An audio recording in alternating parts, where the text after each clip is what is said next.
فضیلت جنازے کے پیچھے جانا.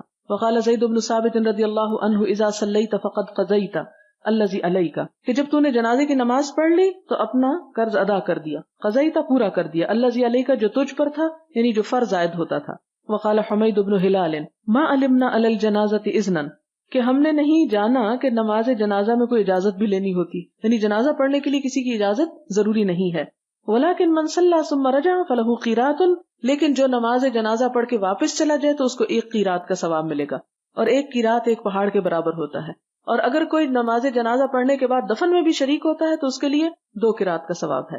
حدثنا ابو النعمان حدثنا جریر بن حازم سمعت نافعا يقول حدث ابن عمر ان ابا هريرة رضی اللہ عنہ يقول من تبع جنازة فله قیرات فقال اکثر ابو هريرة علینا. جب ابن عمر سے ابو ہریرہ کی یہ حدیث بیان کی گئی کہ جو جنازہ کی نماز پڑھے اس کو 1 قیرات ثواب ملے گا، تو انہوں نے کہا کہ یہ بہت حدیثیں بیان کرتے ہیں.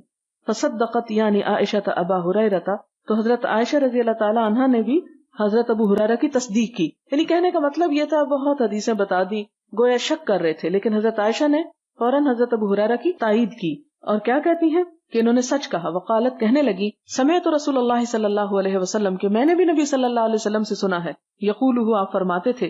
فقال ابن عمر رضی اللہ عنہما لقد فرطنا فی قراریت کثیرۃ، کہ ہم نے ضائع کر دیے بہت سے قراریت، بہت سے ثواب کے موقع.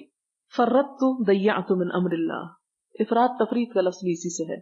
اس سے مطلب یہ تھا کہ جب حضرت ابو ہریرہ نے حدیث بتائی تو لوگوں نے کہا، یعنی حضرت ابن عمر خاص طور پہ کہتے ہیں کہ ابو ہریرہ بہت حدیثیں سنا چکے ہو.